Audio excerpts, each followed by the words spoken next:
Tu veux bien faire, tu veux que les choses se passent bien, tu veux aussi qu'on t'apprécie, qu'on te trouve compétente, fiable. Et du coup, parfois, tu vas faire des compromis, sans même t'en rendre compte. Tu vas dire oui alors qu'en fait tu penses non, tu vas minimiser ton avis en réunion, tu vas faire passer tout simplement les besoins des autres avant les tiens. Et peut-être que tu te dis c'est pas grave, c'est juste que je suis quelqu'un de sympa. Mais au fond tu sais que c'est faux. Parce que tu sens bien que tu t'éloignes de toi. Tu veux être aimé, mais à quel prix? Et cette question, elle est inconfortable mais essentielle. Tu veux qu'on t'aime ou qu'on te respecte? Mais la bonne nouvelle, c'est que ça se travaille. Et dans cet épisode, on va voir 3 clés concrètes pour sortir de ce besoin d'approbation et retrouver une posture plus juste, plus alignée et plus respectée.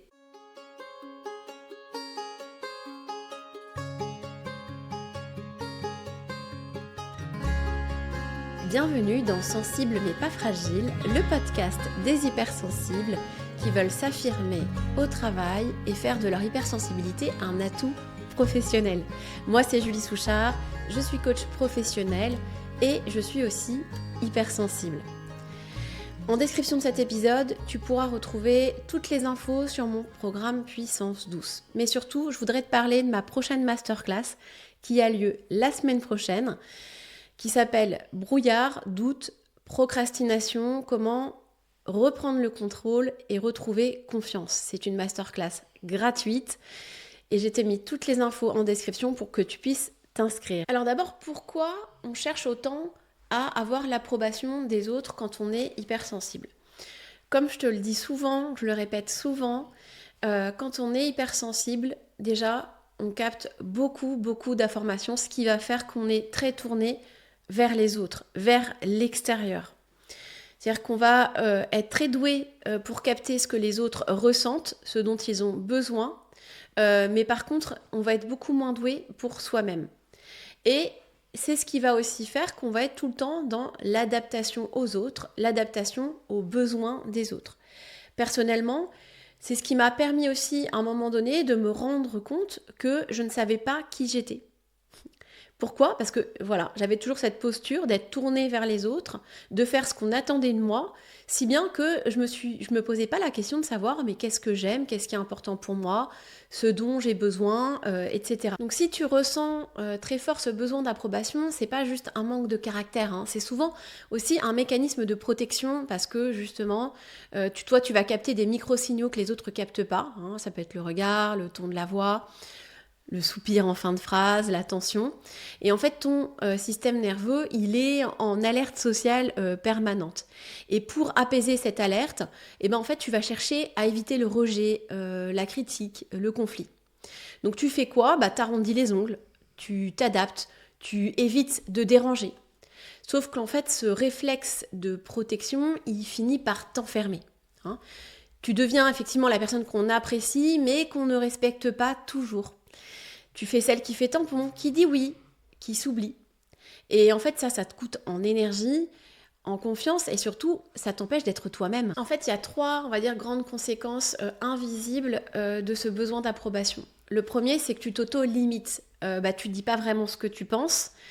Tu peux avoir tendance aussi à pas donner tes idées. Tu vas éviter aussi de prendre trop de place. Résultat, on ne te voit pas vraiment, on ne reconnaît pas vraiment ta valeur.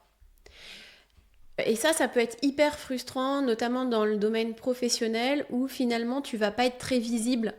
On va pas voir, on va pas se rendre compte non plus de tout ce que tu donnes, de ce que tu investis dans ton travail, parce que tu prends peu la parole, tu dis peu ce que tu fais, tu donnes peu aussi tes idées. La deuxième conséquence, c'est que tu deviens un peu une version, on va dire, édulcorée de toi-même. C'est-à-dire qu'à force de vouloir plaire à tout le monde, tu perds aussi de ta singularité. Tu t'adaptes tellement, en fait, que tu ne sais plus ce que toi, tu veux vraiment. C'est ce que je te partageais un peu tout à l'heure. Et moi, c'est ce qui m'est vraiment arrivé. C'était vraiment à un moment donné de me dire, mais en fait, mais moi, qu'est-ce que je veux ? Qui je suis ? La troisième conséquence, c'est que tu vas nourrir des frustrations silencieuses.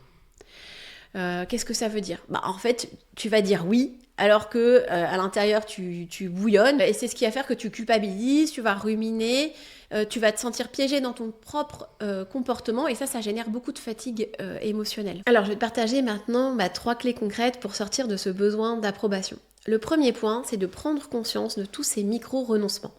En fait, l'idée, c'est qu'à chaque fois que tu choisis de ne pas dire ce que tu penses, de dire oui à contre-cœur, de faire semblant que tout va bien, eh bien, pose-toi cette question simple. Qu'est-ce que je viens de sacrifier pour être aimé ou validé ? L'idée, c'est peut-être de tenir un petit carnet ou de noter dans ton téléphone mes petits renoncements et d'observer. Tu verras qu'au début, ça pique un peu, mais ça va vraiment t'ouvrir les yeux et te permettre de prendre conscience de ça. Et ça, c'est une première étape qui est très importante. La deuxième clé, ça va être de remplacer la question « est-ce qu'on va m'aimer ?» par « est-ce que je me respecte là ?» Et c'est vraiment la bascule à faire. Donc à la place de « qu'est-ce qu'ils vont penser si je dis ça ?» demande-toi « mais si je dis rien, qu'est-ce que moi, je vais penser de moi-même ?» Tu ne pourras pas toujours éviter les inconforts, mais tu peux choisir quel inconfort tu préfères.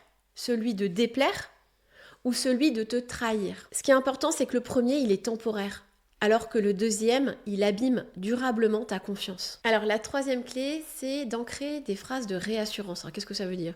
Quand on sort du besoin d'approbation, on va toucher du doigt un endroit très fragile, la peur d'être rejetée, d'être incomprise, exclue. Et c'est complètement normal que ce soit pas confortable.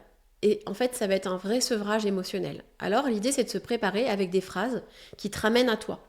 Comme « je n'ai pas besoin d'être aimé par tout le monde pour être une bonne personne ». Dire non, c'est me respecter. Ma valeur ne dépend pas de l'approbation des autres. Tu peux même les noter sur ton bureau ou en fond d'écran. Ce sont vraiment des points d'ancrage que tu vas pouvoir utiliser quand tu sens la peur trop forte. Pour conclure, mieux vaut être respecté qu'être aimé à contre-cœur. En plus, c'est pas vraiment toi qu'on va aimer, c'est la personne que tu penses devoir être. Sortir du besoin d'approbation, c'est pas devenir froid ou égoïste, c'est te réconcilier avec ton droit à poser un cadre, à être écouté, à exister pleinement. Parce que la vérité, c'est que plus tu t'honores, plus les autres te respectent. Et c'est là que tu reprends ta vraie place. Si cet épisode t'a parlé, t'a aidé, n'hésite pas à le partager à une personne qui s'oublie peut-être. Et ce qui peut aussi beaucoup m'aider, c'est de noter, de commenter cet épisode. Et si tu as envie d'aller plus loin, je peux t'accompagner via mon programme Puissance Douce. On va travailler sur 4 piliers. Le premier pilier, ça va être de mieux te comprendre pour arrêter de te juger. Donc tu vas apprendre à identifier ton mode de fonctionnement, ce qui te fatigue, ce qui te fait monter en pression, ce dont tu as vraiment besoin, les valeurs qui sont importantes pour toi. Tu vas vraiment apprendre à te connaître en profondeur. L'objectif, ça va être vraiment d'arrêter de te battre contre toi-même et de poser enfin un regard bienveillant sur qui tu es et ce que tu vis. Le deuxième pilier, ça va être d'apprendre à calmer ton mental et à apprivoiser tes émotions. On ne va pas chercher à contrôler tes émotions ni à faire taire ton cerveau, mais tu vas plutôt découvrir des outils concrets qui vont te permettre de retrouver du calme plus rapidement, de prendre plus de hauteur par rapport à toutes ces pensées négatives, de mieux gérer les pics émotionnels et aussi de relâcher la pression quand tout s'emballe. Le troisième pilier, ça va être de poser tes limites sans culpabilité et de t'affirmer, de prendre confiance en toi, d'apprendre à dire non, d'exprimer clairement ce qui est juste pour toi, sans avoir peur de décevoir ou de déranger. Et enfin, le quatrième point, ça va être de créer des ancrages durables pour vivre enfin à ton rythme, de t'écouter. On va transformer tout ce que tu auras intégré en nouvelles habitudes simples et réalistes. Des routines qui te ressemblent, des rituels qui te soutiennent pour que cette sérénité reste avec toi au quotidien, même quand la vie s'accélère. Tu pourras retrouver tout le détail de mon programme en descriptif de cet épisode. Et n'hésite pas à prendre un rendez-vous avec moi si tu souhaites en savoir plus ou si tu souhaites postuler. Allez, je te souhaite une belle semaine et je te dis à la semaine prochaine.